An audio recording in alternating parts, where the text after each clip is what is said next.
Hi everyone, this is Sandra, Angelo. I hit the wrong button. Sorry about that. But I'm back live now and we're about to get started on the demo, which is going to be teaching you how to deal with contrast. So I'm going to switch the computer now, the screen now. Hopefully I hit the right button this time. Come on. Please, please, please work. Sometimes this touch screen is not a touch screen. There we go. Okay, it finally worked. Alright, so here we go. I'm going to go to the post that I put in here. Alright, so here we are.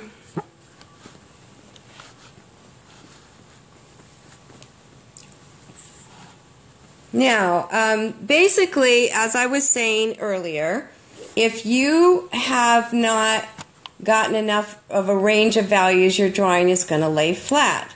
So I'm going to start with this drawing right here and show you that this student was drawing his dog, and it looked pretty accurate. But when you look at this side of the drawing, you can see that on the left-hand side, it was really flat, and there's literally no dimension on that side of the face. But I did a correction in pencil drawing college, and I showed him how to fix it. So on this side, he only had like maybe 3 values, like a light value, a medium value, and a sort of dark value. But on this side, I have a full range of values. I used all the different pencils, and I created a full range of values. And now you can see there's a jowl right here, a bone that's making that jaw come out. And you can see there's roundness in this area here. This fur is sticking out from that fur. And this fur is coming in front of that fur. And it's all because of the principles of contrast. So I'm not going to write these down, but you can write them down while I'm talking, and that is that if you have something light, you need something dark behind it. So right down here, this is pretty light, so that means the fur behind it needs to be darker. And that's, even if it's not darker, you're going to make it darker because that's how you get a range of values. Maybe the photo that you took is a flash photo and you got rid of all the values with your flash, and so you can't see them. So as an advanced artist, you can put those values in on your own even when you can't see them. With a beginning artist, I never let them work from photos. Excuse me, we always work from master's drawings, so that way you're copying quality art and building a memory in your brain about how to deal with all these values and textures. But then once you graduate a little bit, we work from photos, but only good photos that show you a full range of values. When you get super advanced, then you can work from bad photos. And this beginner was working from a bad photo. So if we have light, we need dark behind it. The same contrast is that if we have dark, so this edge of this nose is dark, it needs to be light behind it. So contrast comes when you place light against dark.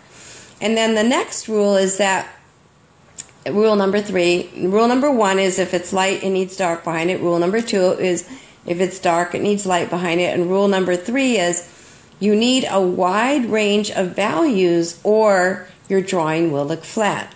So if I was actually to cover this up, I can't really do it from where I'm sitting because I'm quite a distance from the computer.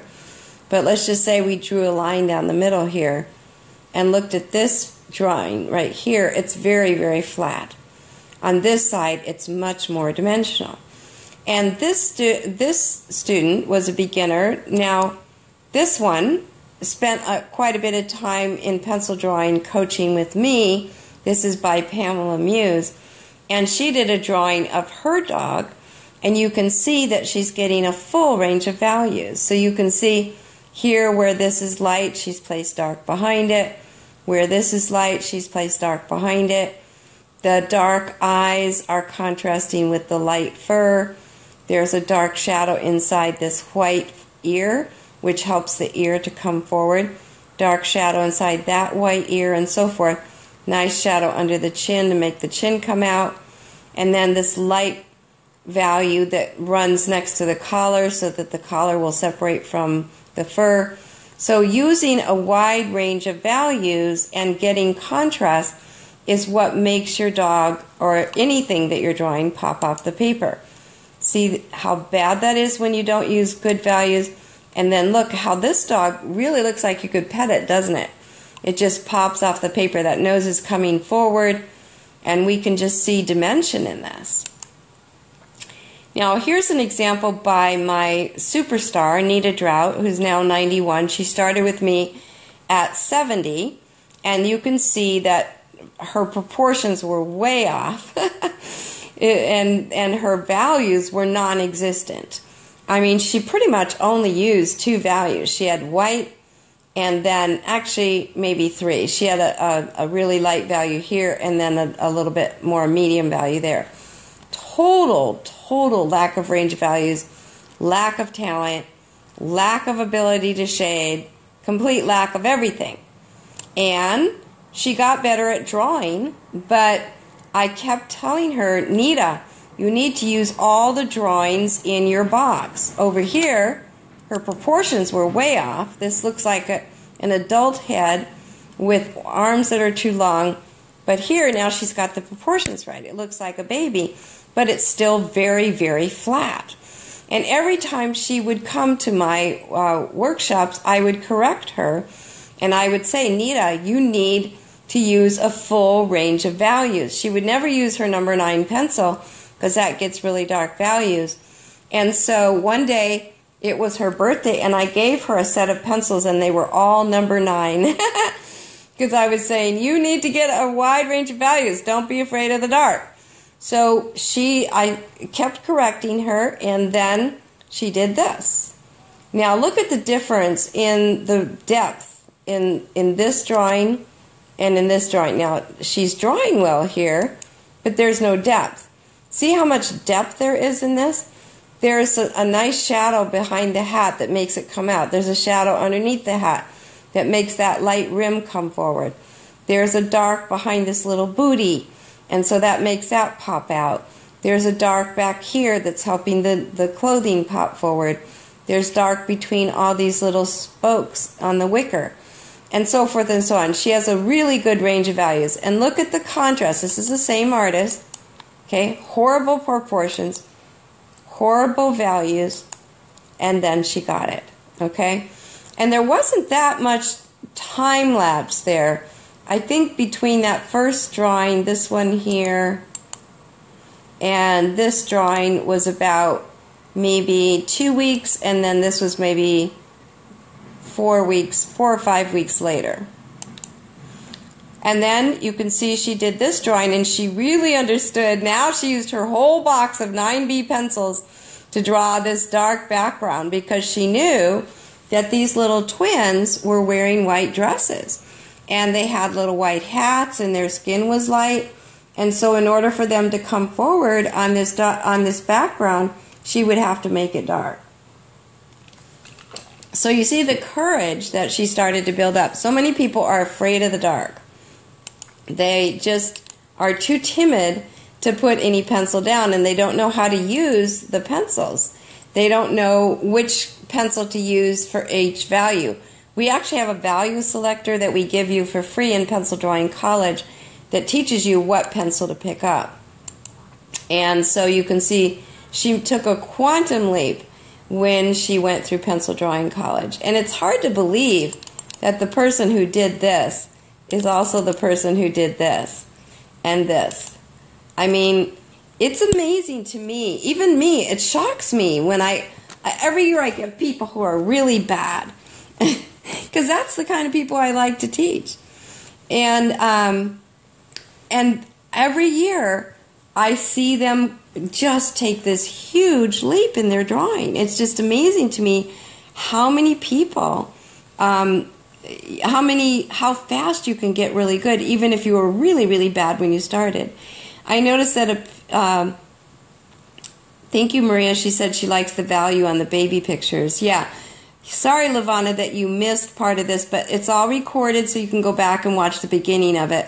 And I apologize, I hit the wrong button, and I couldn't even blame it on peanut butter because he had already gotten down. He seems to know my routine. He comes over to the drawing table when I'm over there, and then he knows I'm going to come over here and teach a lesson, so he comes and jumps on my chair in front of the computer. So I couldn't blame him. It was my fault. I hit the wrong button. Okay, so now we're moving on to one of my bad pieces of art.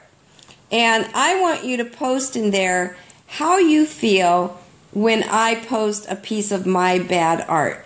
How does that make you feel? I'm just curious. I just wonder how that makes you feel. So this is one of my horrible, horrible, horrible early colored pencil drawings that I did when I didn't know how to use colored pencils. This is before I studied with a master. I was just going from books, and in the books it said to use white paper. Well, this isn't appropriate. White paper doesn't work for this particular drawing, and they were telling me to use the Prismacolor pencils, which you can't get them really sharp.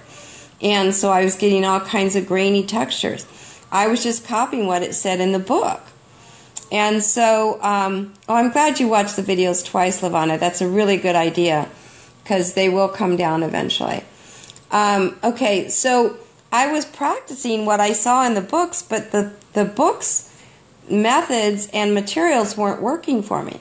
So then I hired a master, and I apprenticed with a master who did colored pencil portraits, and I did this drawing. Now, can you see any difference between these two drawings? I mean, any difference at all? Let's just blow this up for a minute and see how bad this hair is. Unfortunately, there we go. I'm going to take my cursor off because it keeps talking about me. But do you see how bad this hair is? I literally used like 2 colors in that hair. And then look at this hair. Do you see the difference? I used 16 colored pencils in that hair because I finally understood color theory. Look at the difference between that hair and this hair. I mean, it's ridiculous just because I knew. Now look at how bad that skin tone was. I used 1 color for that arm. 1 color. Have you ever seen anybody with skin that's only 1 color? No! But look at the colors in this skin. Look at the colors in that face. Look at the colors in that arm. Look at the range of values that you see there. Because I studied with a master who showed me color theory and showed me how to layer colored pencils to build depth. Look at how much depth there is in that face. And look at this face. It's just flat. Completely flat. Thank you for answering the question, Betty. You said when you post your bad art, it gives us a frame of reference to see how much movement you can make from good to great. And I love it. Thank you, Betty. That's what I was hoping to achieve, because I wanted you to know that masters don't start in grade 12. They aren't just born knowing what to do. They have to apprentice with other masters. That's what all the masters have always done. They apprenticed with great masters, and then they became great. And so that's what I'm trying to show you here, that it's never too late, and you can be hopeless. Hopeless. I was hopeless here. I mean, it was just pitiful. I could draw, but I didn't know how to color. Look at how bad that face is. Look how flat. I used 1 color for the face, 1 color for the hair. Horrible. Now look at the colors that I used. There's about 20 colors in that face. 20 layered colors. I want you to stop right now and look down at your hand. Just stop looking at the camera, at the screen right now, and look at your hand. How many colors do you see in your hand? If you're over 40, maybe you see more colors than you want to. But there's a lot of colors there. And so you could never do that with just 1 pencil. Now look back up at the screen and see what's another thing that I did in this drawing. I didn't use white paper. And so my paper was lending really good range of values. White paper wouldn't have worked for this drawing. But the masters in the books were saying use white paper and use Prismacolor Premier pencils. And I was following what was in the book. They weren't teaching us how to use color or how to layer. And so I didn't learn this till I studied with a master who showed me that you need to choose a different paper for every single drawing. every single drawing. And I just couldn't believe how rapidly my artwork improved. I mean, literally. I worked with the master for a few months, and I was fielding those commissions for Scripps Women's Hospital. 9 commissions for a contest I didn't even enter. And I was fielding commissions for portraits for $30 to $200 for 2 portraits 25 years ago, which in today's money would be $7,000 for my first 2 portraits. I mean, that's ridiculous for somebody who was this bad. Would you hire this person? Would you hire that person? I wouldn't. I would never hire this person. But after a few months studying with a master, there I was, doing this phenomenal layered depth on the right paper, the right pencils, the right techniques, the right accessories, because the master showed me which materials work best, which materials, are going to give you the right results, and which pencils. I mean, I used 4 different brands of pencils in this drawing. And I just answered your question, Lori. Becky, that wasn't Becky, by the way. That was Lindsay, who is also my cousin. Okay, so I see Patricia Sweet is with us today. I'm so excited that you joined us. I loved your goals. Patricia has a daughter, and she wants to draw her daughter, and she wants to be able to do some commissioned portraits so she can have enough money to go with her daughter to the events that she's competing in. And I love that goal. That is such a really amazing goal. Yes, Maria, it's really true. It was just a few months, and it's been a few months for my students too. Let me just go really quick and show you. And I'm going to see if I can find this really fast for you. But this was the same. I had a student from the UK, and she took my apprenticeship program, and literally within 6 months she was fielding her 7th lucrative commission. I'm going to see if I can find her stuff here. Let's see. I have to open a lot of windows. Okay. So this was her first drawing of her daughter. Horrible. Horrible drawing of her daughter. It was not her daughter. Maybe it was her niece. I think it was her niece. See how she only used 1 color for the hair. She only used 2 colors for the face. Only 2 colors for the skin tones. Hardly any colors for the shirt. The proportions were all wrong. She was making her look, this little girl was only 6, and she made her look like she was 9 because she had all the proportions wrong. And then, after taking my program, this is the same little girl. Here we go.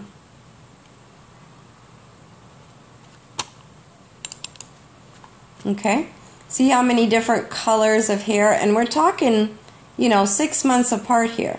She did go through the atelier, the advanced apprenticeship program. In other words, she wasn't just with me for, a pencil drawing college is just going to be 4 weeks. You'll have 6 months to finish it, but it's 4 weeks that I'll be with you. But she took the coaching. She signed up for the apprenticeship program because she was so excited.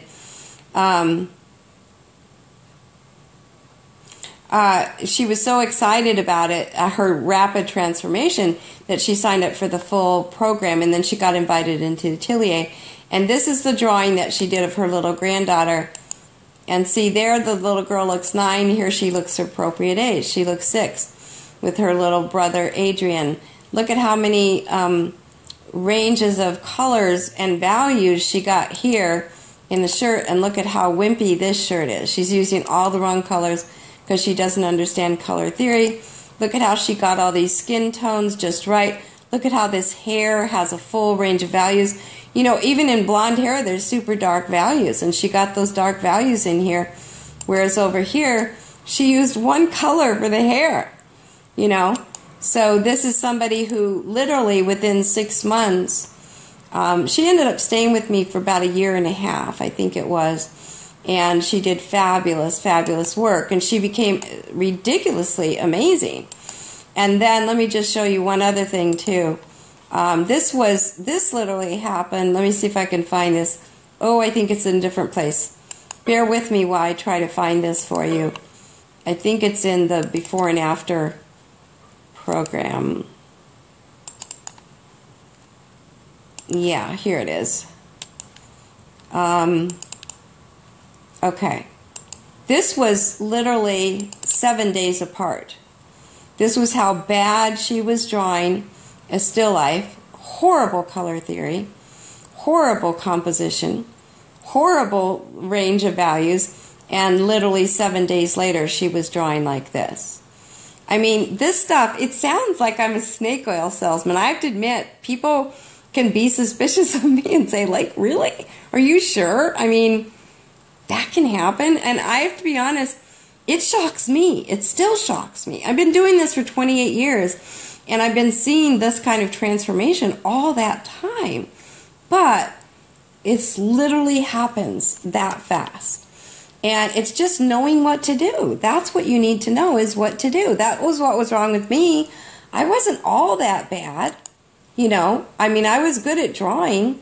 I just didn't know color, and I didn't know composition very well, and I didn't know color theory. I didn't know what pencils to use and how to layer, and I didn't know what papers to use. But literally within, you know, a few months, I was going from horrible to amazing, and so was Carol. And this was in 7 days. I mean, if you know what to do and somebody is there guiding you, the master's telling you, no, don't do this, do that. No, you use the wrong color, do this. You know, and it's just amazing how rapidly you can advance. Now, Betty's asking me, could you let folks know that if they get disconnected from the live video, to choose discussion when you come back. So on the left-hand side, thank you, Betty. Betty's left-brained, and I love having left-brained people attend our events because they help keep us on track. So on the left, if you're on a computer, I advise that you always watch this on a computer because it's just easier to get to it. But on the computer, on the left-hand side, there'll be all these options like photos and videos and discussion. So go to discussion and you'll see me there. I'll be right at the top broadcasting live.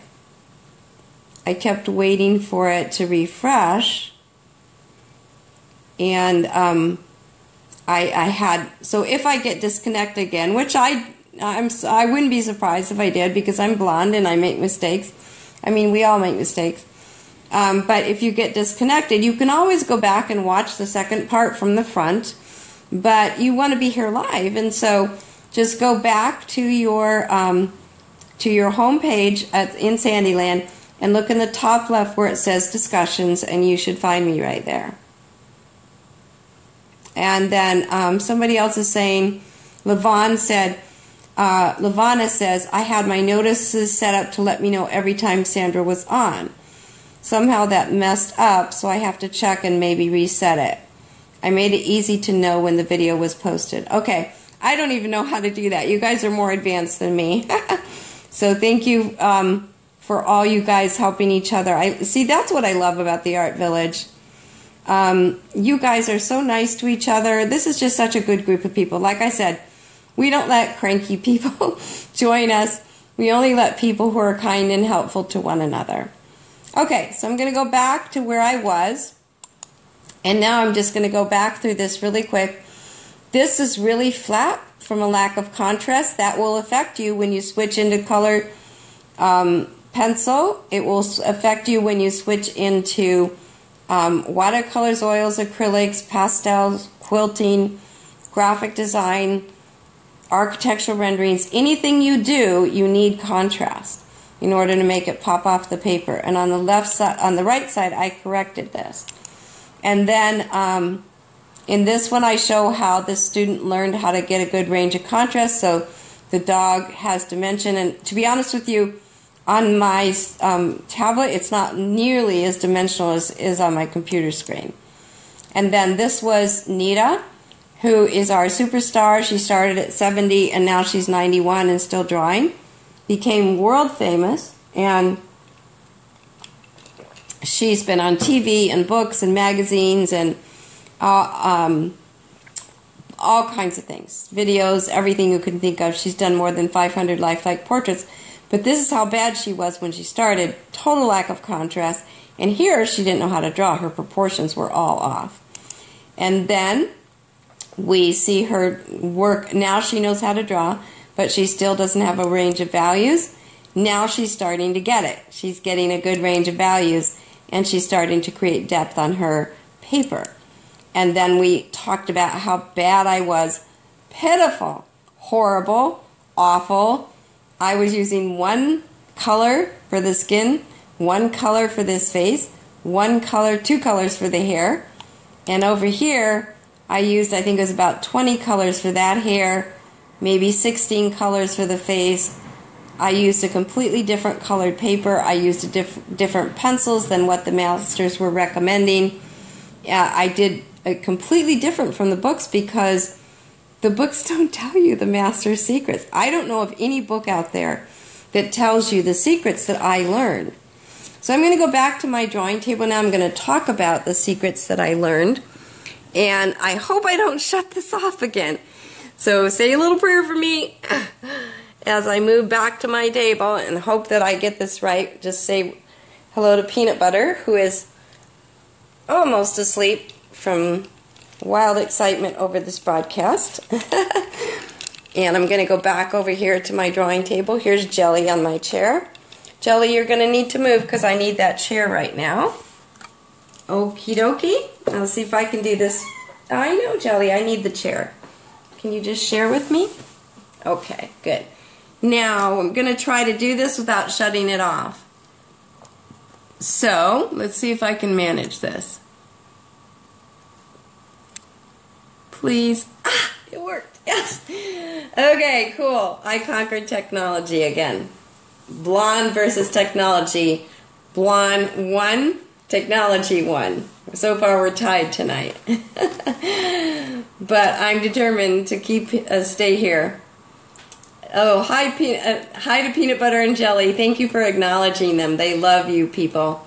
And they love being in Sandyland. And they both come to the broadcast. Peanut Butter and Jelly come every time. And Toast can't be bothered. She doesn't feel she owes her public anything.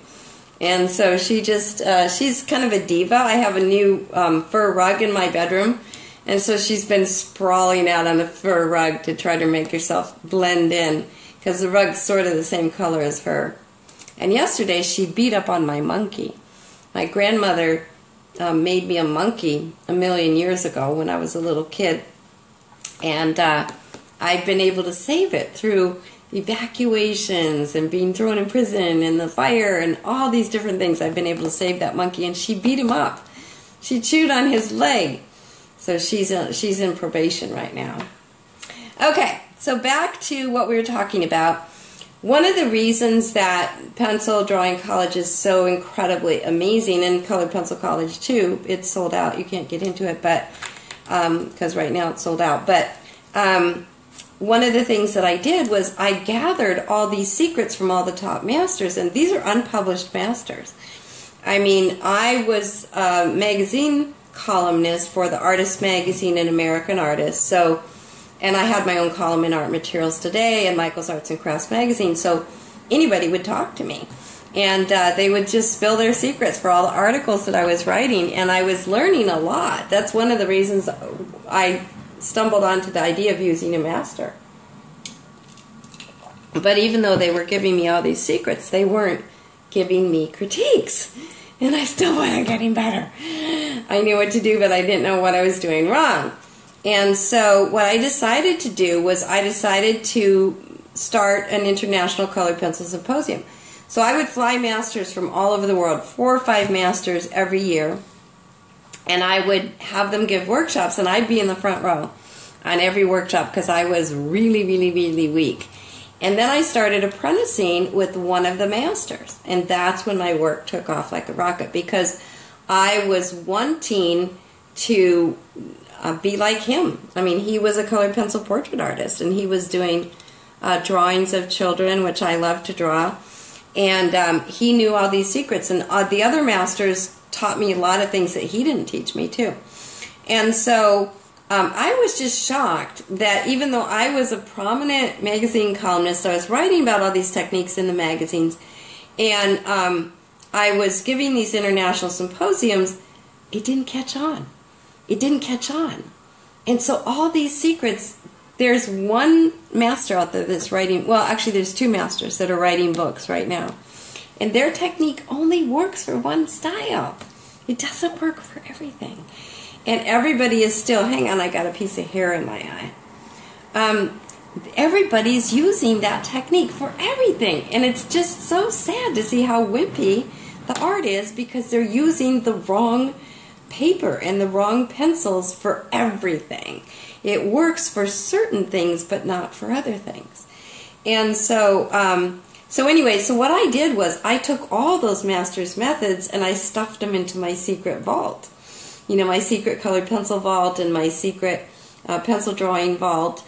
And I have, so it's, when you go to those colleges, it's like you're studying with all those masters because I know all their secrets.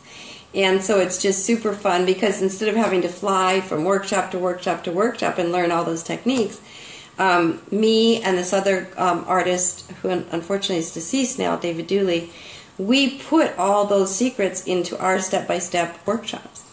And so you can learn all of that stuff there. And when the people who are in the advanced apprenticeship program and the people who are in the atelier, they get to learn all that because we start them out with drawing. First, we make sure that's grade 1. You need to know drawing. Grade 2 is mastering color theory. So we need to just pummel your brain with the color theory. And then grade 3 is learning methods and materials. So we teach you everything about colored pencil and all those workshops. And the pencil drawing colleges, we put you through the paces in all those workshops. And then when you get past that, we take you into grade 4 and 5 where you start to work from photos in black and white. And then we take you to grade, so that's grade 4. Then grade 5, we take you into working from a good quality photo in color. And then we take you to the next level, which is creating original art.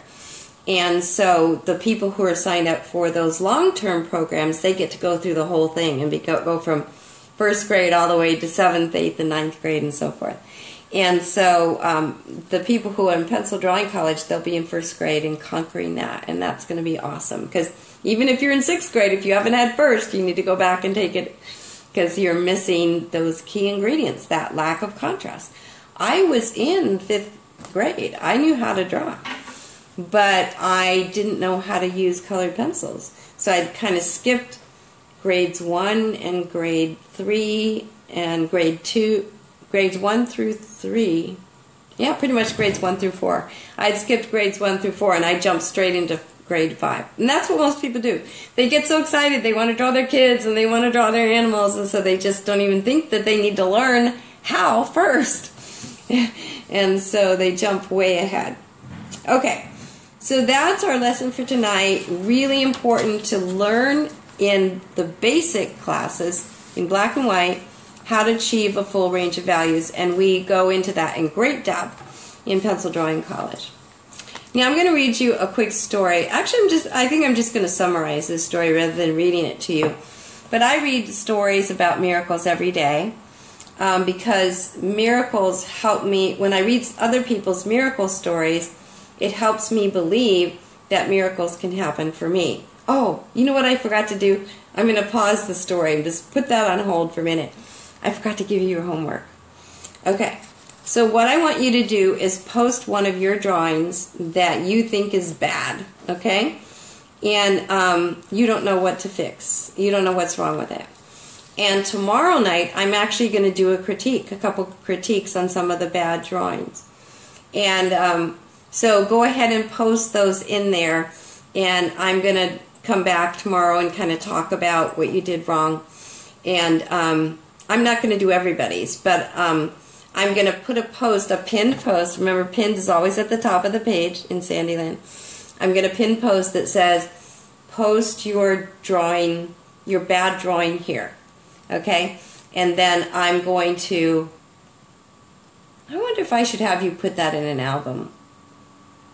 I think you could all figure out how to put your stuff in an album.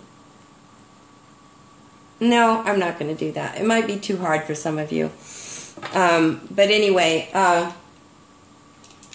those who aren't familiar with Facebook might not know how to do it, so I don't want you to miss the chance. So I'm just going to post at the top, a pin post, and then I would suggest that you get it done right away. Go find a piece of bad art, maybe even tonight or early tomorrow morning, because tomorrow morning my assistant's going to put a poll in there, and that's going to be pinned to the top. So it might be hard to find the place to post the drawing that's not correct. And I'll also create an album of bad drawings. I'll put my bad drawing in there too, just so you don't feel bad. And that way, if you do lose track of where the, where you're supposed to post your mistakes, you can post it in the mistake album. And it'll be under photos. On the top left, there's a thing that says photos, and when you open it up, it says albums. So you click on albums and look for the mistake one, and then add your photo to that album. Okay? So I'll put it in two places that you can put your mistake. And then tomorrow, I hope I have some to critique. I hope some of you have made a mistake.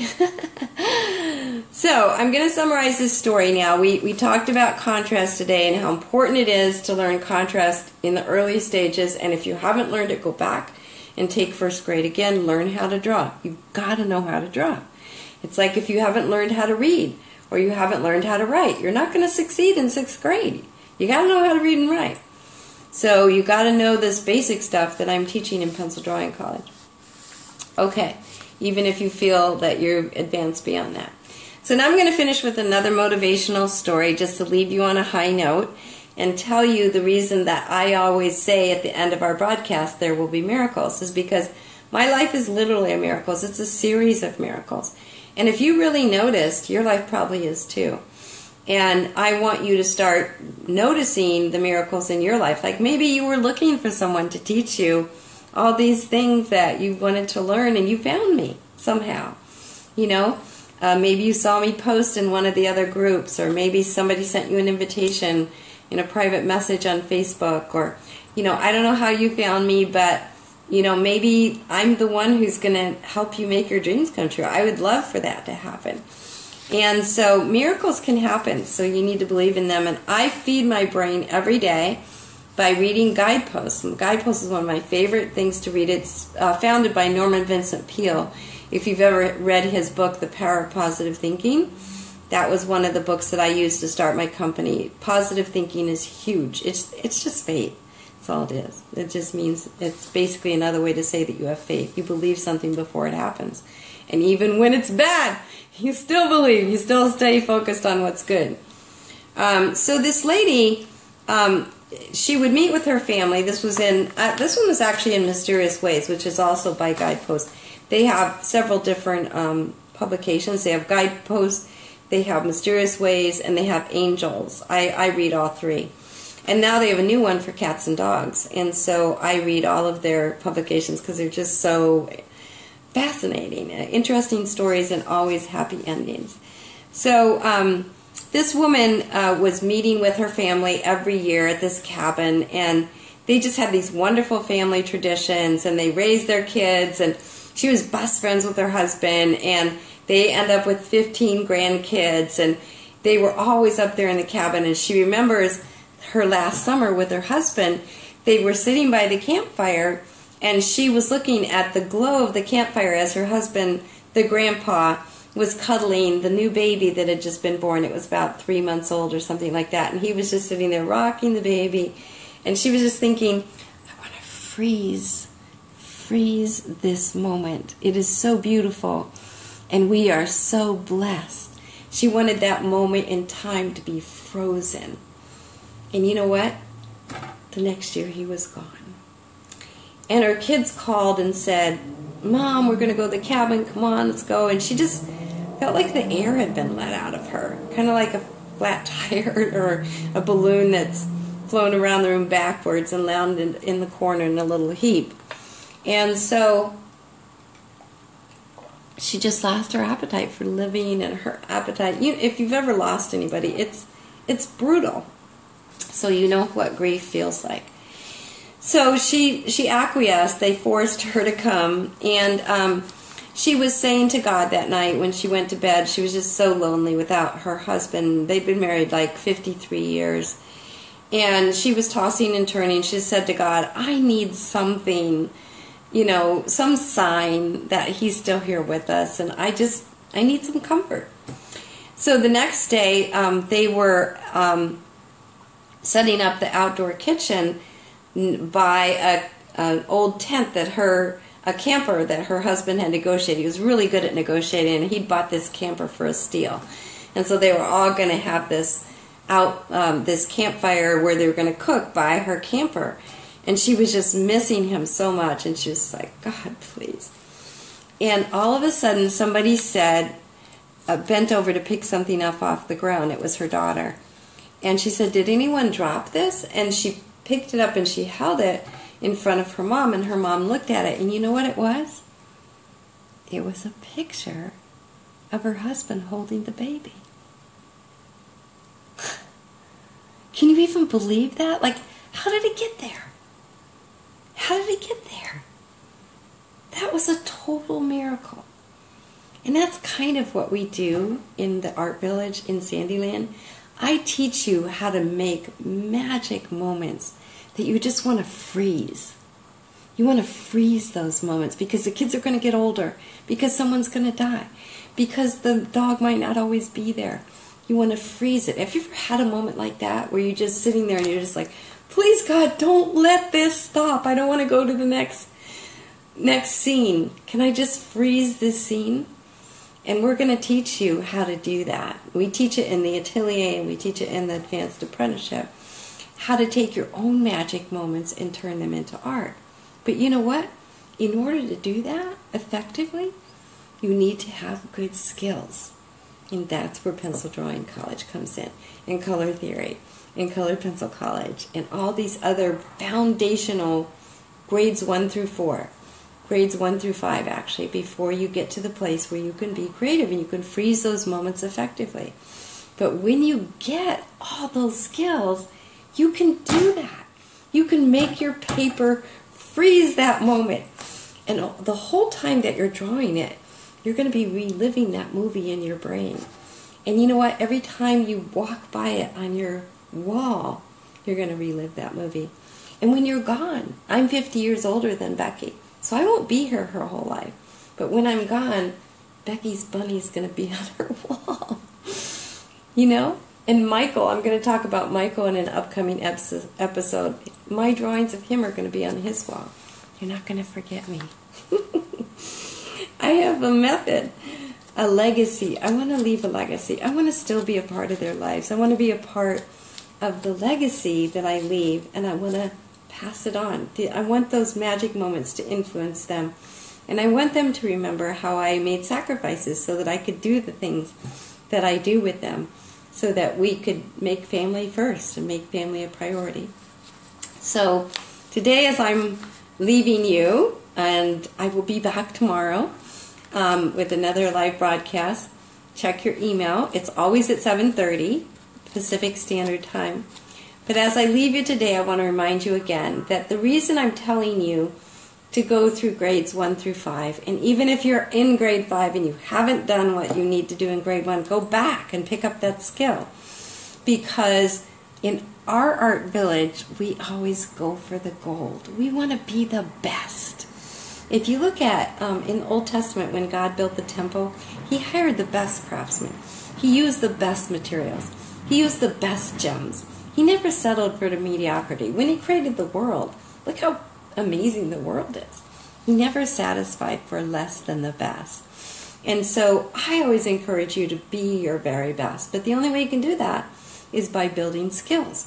Really strong skills, so that when you look at your paper, you can go, wow, I can't believe I did that. And you can hold it up and people will go, whoa, can I buy that? Would you draw one for me? Do you take commissions? And you can say to them, hopefully, if you're in the atelier, well, I have a waiting list, but I might be able to fit you in 3 months. that's my goal for you, that you'll have a waiting list for the people that want to hire you, and you can earn money doing what you love, and you can go for the gold and be the best. And remember, we always sign off with this: there will be miracles. There will be miracles. See you tomorrow.